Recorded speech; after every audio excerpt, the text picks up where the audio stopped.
অবশেষে রেল কর্তৃপক্ষের পক্ষ থেকে ডানকুনি বাজার ব্যবসায়ীদের উপরে যে নোটিশ পড়লো এবং এই নোটিশে ডেডলাইন দেওয়া রয়েছে 14 তারিখ পর্যন্ত এবং 14 তারিখের মধ্যে এই যে রেলের জমিতে দীর্ঘদিন ধরে বাজার ব্যবসায়ীরা ব্যবসা করছে তাদের জন্য এই নোটিশে বলা রয়েছে যে আপনারা এই 14 তারিখের মধ্যে যার যার দোকান রয়েছে তারা দোকান সরিয়ে নেওয়া হোক এবং কোনো কিছু যে মালপত্র থাকে সেটাও সরিয়ে নেওয়া হোক, কারণ এই জমি রেলের জমিতেই তাদের দীর্ঘদিনের ব্যবসা। সেক্ষেত্রে 15 তারিখে যদি না এই বাজার ব্যবসায়ীরা এই দোকান বা অন্য কিছু না সরায়, সেক্ষেত্রে রেলের আইন যা রয়েছে সেই আইনত ব্যবস্থা নেবে, এমনটাই লেখা রয়েছে ওই নোটিশে। আমি এই মুহূর্তে রয়েছি ডানকুনি যে বাজার, সেই বাজারে রয়েছি। দেখতে পাচ্ছেন এই যে ডানকুনি দীর্ঘ 50-60 বছরের পুরনো এই বাজারে বিভিন্ন জায়গা থেকে মানুষজন আসে, তারা সকালে বাজার করতে আসেন এবং পিছনে তার মাছ ব্যবসায়ী রয়েছে। ওখানে মাছেরও একটা বড় সড়ো জায়গা রয়েছে যেখানে মাছ ব্যবসায়ী এবং পাশেই রয়েছে তার সবজি ব্যবসায়ী। এইভাবেই চলছে দীর্ঘদিন ধরে এই বাজার। আমি একদিনের সাথে কথা বলবো। দিদি, বাজার তো উঠে যাবে, কোথায় বাজার করবেন? ওই তো আমরাও তো ভাবছি কোথায় করবো। হ্যাঁ, ওই দাদার সঙ্গেও জিজ্ঞেস করেছি কোথায় বসবো। আচ্ছা, এখন থেকেই চিন্তা হচ্ছে না? হ্যাঁ, এখন থেকে চিন্তা। এইখানে আসছিলাম তো সবসময় পাচ্ছিলাম। হ্যাঁ, কোথায় যাবে? কোথায় যাবো সেইটাই তো ভাবছি, কোথায় যাবে কোথায় বাজার করবো।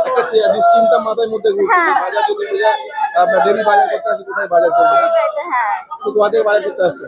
সেই দিল্লি রোড থেকে, বন্দরবিল থেকে। বদরবিল থেকে বাজার করতে আসেন? প্রতিদিনই আসেন? না, প্রতিদিন সপ্তাহে একদিন আসে। হ্যাঁ, তাও বাজার পাই। এবারে এখন তাহলে এটা যদি বন্ধ হয়ে যায়, ওইটাই তো, কোথায় বাজার করব। দুশ্চিন্তা হচ্ছে। কি নাম আপনার? আর নাম বলুন। উঠে যাবে, বাজার উঠে গেলে আমাদেরও তো সমস্যা। অত লোকজন আজকে 40-50 বছর থেকে এখানে বাজার করে খেত। এখন আমরা কোথায় যাব বাজার করতে, কোথা খাবো সবজি, কোথা মাছ খাবো, কোথা কী খাবো। তার জন্যে মুখ্যমন্ত্রীজিকে আমার রিকোয়েস্ট আছে কি এদের কোনো একটা ব্যবস্থা দিয়ে দিলে লোকজন বাঁচবে, দোকানদার বাঁচবে, জনতা বাঁচবে, সবাই তো বাঁচবে। তো একটু আমাদের সবার রিকোয়েস্ট আছে কি আপনার হাত জোর করে রিকোয়েস্ট আছে কি এদের কোনো একটা ব্যবস্থা, কোনো বাজার দিয়ে দিন। কোনো জায়গায় একটা সরকারি জায়গা থাকলে সেখানে দোকানপাট করে এদেরকে ব্যবস্থা করে দিন, তাতে জনতাও বাঁচবে, লোকজনও বাঁচবে, সবাই বাঁচবে। আমি ডানকুনি থেকে, ওই আপনার ওই থানার ওখানে অরবিন্দনগর ওখান থেকে এখানে বাজার করেন? হ্যাঁ, এখানে এই পুরো আপনার 10 কিলোমিটার অঞ্চলে তো এখানে ডানকুনি বাজার। এখান দিয়ে আমরা বাজার করি, এখান দিয়ে খাই। এবার এখান দিয়ে বাজার ভেঙে গেলে তাহলে আমাদেরকে উত্তরপাড়া না হলে চণ্ডীতলা যেতে হাতে কষ্ট হবে। 50 টাকা গাড়ি ভাড়া লেগে যাবে। সবজি 50 টাকা কিনবে না, গাড়ি ভাড়া দিই। কি নাম আপনার? আমার নাম হচ্ছে অরবিন্দ সাউ। চণ্ডীতলা বাজার আছে, দেখতে হবে, তার সাবস্ক্রিপশন খুঁজতে হবে কিছু। অনলাইন আছে, চণ্ডীতলা আছে, গরলগাছার আছে, যেতে হবে। বাজারটা উঠে গেলে অসুবিধা হবে? হ্যাঁ, অসুবিধা তো হবে নিশ্চয়ই। এখন সব জায়গায় হচ্ছে নিয়ম হচ্ছে, কি করবে, এটা রেলের জায়গা তুলে দিলে তো কিছু করার নেই না। কি নাম আপনার? আমার নাম রাখি দে।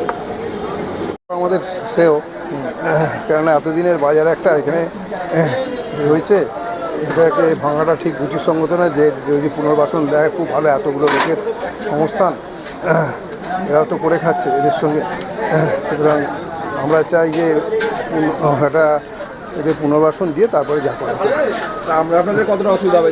আমাদের তো অনেকই অসুবিধা হবে না, যত দূরে চলে যাবে বাজার তার তো অসুবিধাই হবে। কাছাকাছির মধ্যে বাজার রয়েছে, কত সুযোগ সুবিধে সবার রয়েছে। রেল কী করবে তার উপর নির্ভর করছে। নোটিশ তো দিয়েছে আজকে, কিন্তু যা কারণ বিকল্প একটা রাস্তা যদি দেখিয়ে দেয় খুবই ভালো।